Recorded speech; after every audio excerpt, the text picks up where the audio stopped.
SEGIM, Mesdames et Messieurs les membres de la SEGIM, distingués invités, chers compatriotes, Mesdames et Messieurs. Je souhaite tout d'abord vous exprimer l'immense bonheur que j'éprouve en vous accueillant ici pour célébrer ensemble le 24e anniversaire de l'accession au trône de Sa Majesté le Roi, que Dieu l'assiste. Cette fête occupe une place toute particulière dans le cœur des Marocaines et des Marocains. Elle illustre l'union sacrée centenaire entre le peuple et le trône alawite, forgée par la lutte commune pour la liberté et l'indépendance. Ce jour apporte également l'occasion de marquer une pause afin d'apprécier les réalisations du Maroc sous le règne de Sa Majesté le Roi Mohamed VI. J'aimerais donc saisir cette occasion pour vous dire l'honneur que vous faites au royaume tout entier en vous joignant à la célébration de cette grande fête, malgré les embouteillages. Et je vous remercie tous chaleureusement. Excellences, Mesdames et Messieurs, depuis l'intronisation du roi Mohamed VI en 1999, le Maroc s'est engagé sur une voie de réforme politique et sociale, mais aussi de modernisation, d'industrialisation et de mise en valeur de ses atouts sur la base d'une vision royale avant-gardiste et ambitieuse, propulsant résolument le royaume sur une nouvelle tangente de développement et rehaussant considérablement la qualité de vie du peuple marocain. Du nouveau port de Tanger Med, qui s'est érigé d'un simple concept au plus grand port d'Afrique et 13e au rang mondial, à la création en une décennie d'une industrie aéronautique et automobile florissant avec le récent lancement de la première voiture marocaine, en passant par les différents plans destinés à la modernisation sectorielle, au développement d'un réseau de transport les plus développés d'Afrique, sans oublier les méga-projets solaires et éoliens, la vision du roi du Maroc se matérialise. Celle-ci n'est pas limitée qu'aux grandes infrastructures, car l'élément humain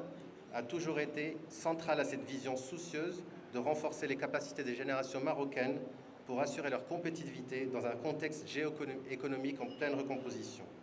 En témoigne la création de 11 pôles régionaux dotés de cités de compétences et des métiers récemment inaugurés, que vous avez pu voir dans la capsule vidéo,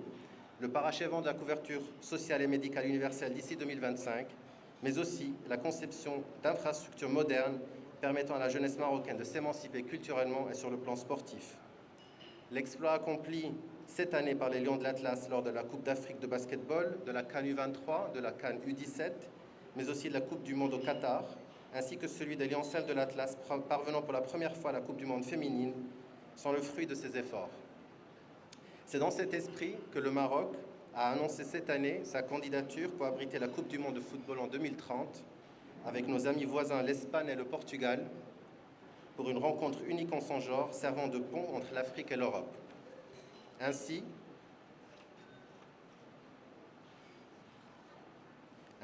en 24 ans de règne, la vision de Sa Majesté le Roi d'un Maroc moderne, attaché à ses valeurs, ses traditions et ses traditions, devient de jour en jour une réalité.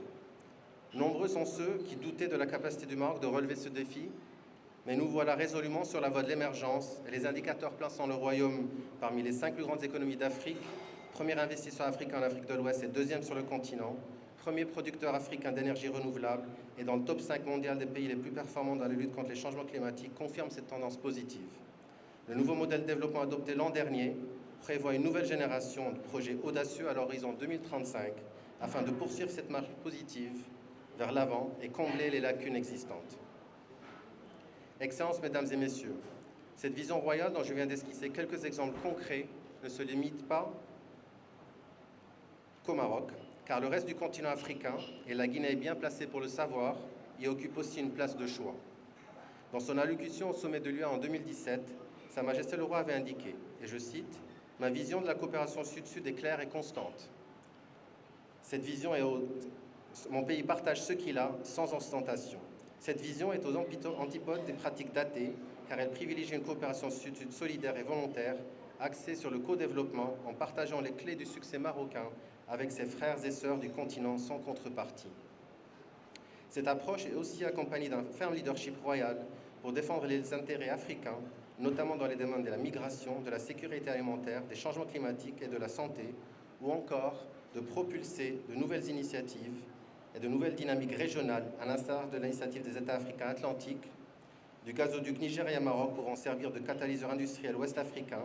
à l'installation de 2 méga-usines d'engrais permettant de contribuer à la sécurité alimentaire en Afrique de l'Ouest et de l'Est. Cet esprit de solidarité panafricaine qui anime les actions de Sa Majesté le Roi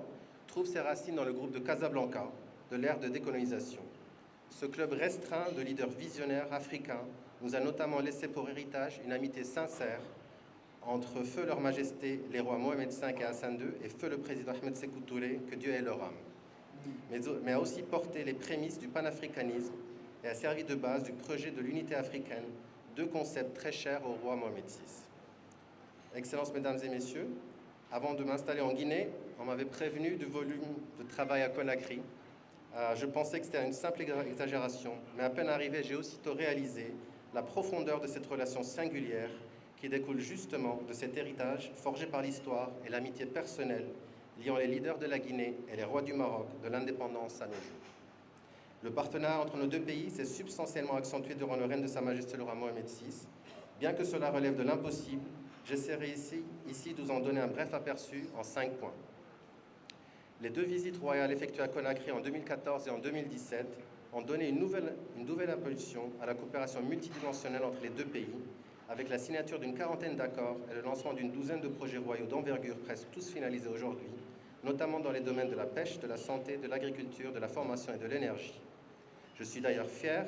d'annoncer qu'une remise technique aux autorités guinéennes de la turbine de Kankan est imminente. Celle-ci a notamment démontré toute son efficacité durant sa phase d'essai, éclairant pour la première fois l'ensemble de la ville de Kankan lors de la Grande Mamaya en 2023. Le Royaume s'enorgueillit que sur les 12 derniers mois, plus d'une vingtaine de visites ministérielles de hauts fonctionnaires ont été effectuées entre les deux pays et que plus de 400 fonctionnaires, diplomates, techniciens, commissaires, inspecteurs militaires, gendarmes et douaniers ont bénéficié de formations spécialisées au Maroc. Et pas plus tard que ce vendredi, le comité inter-État a finalisé la liste de 230 boursiers guinéens qui se rendront, Inch'Allah, au Maroc lors de la rentrée universitaire prochaine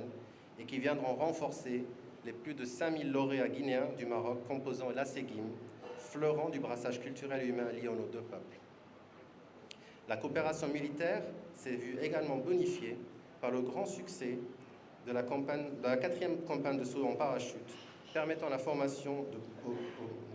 de 700 femmes et hommes, venus s'ajouter aux plus de 1000 militaires guinéens formés lors des 3 dernières éditions précédentes. Les préparatifs de la 5e édition sont d'ores et déjà en cours.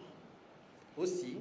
il y a tout juste 3 semaines, un nouvel élan a été donné à ce partenariat lorsque nos deux pays ont tenu la 7e session de la Grande Commission mixte dans la ville de Dakhla, qui s'est soldée avec la signature de 8 accords dans plusieurs secteurs, tels que la formation professionnelle, les transports, la sécurité, la culture et l'énergie. L'installation d'un nouveau consul général de la Guinée à Dakhla est venue compléter avec brio le grand succès de cette rencontre tant attendue, tout en venant confirmer une fois de plus la position immuable de la Guinée au sujet de la marocanité du Sahara.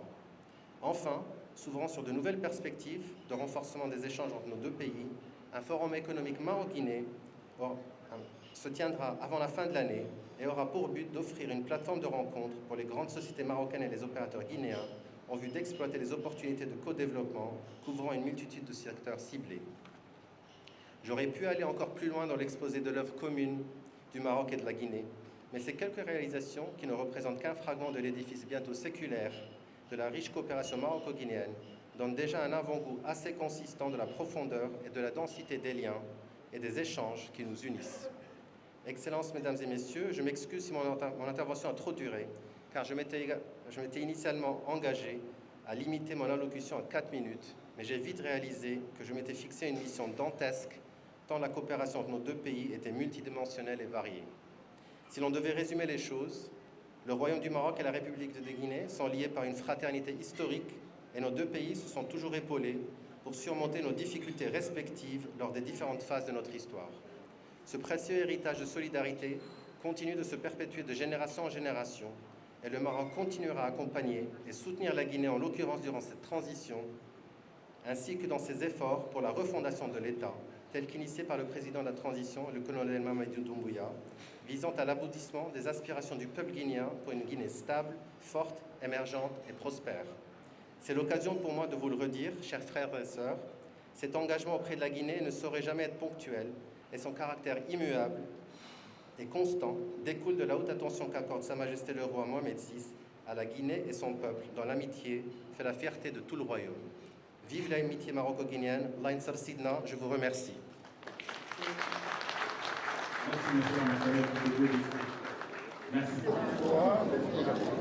2, 2 et demi, 1,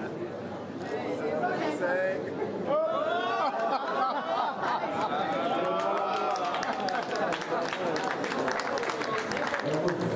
Vous nous préparez pour tout à l'heure.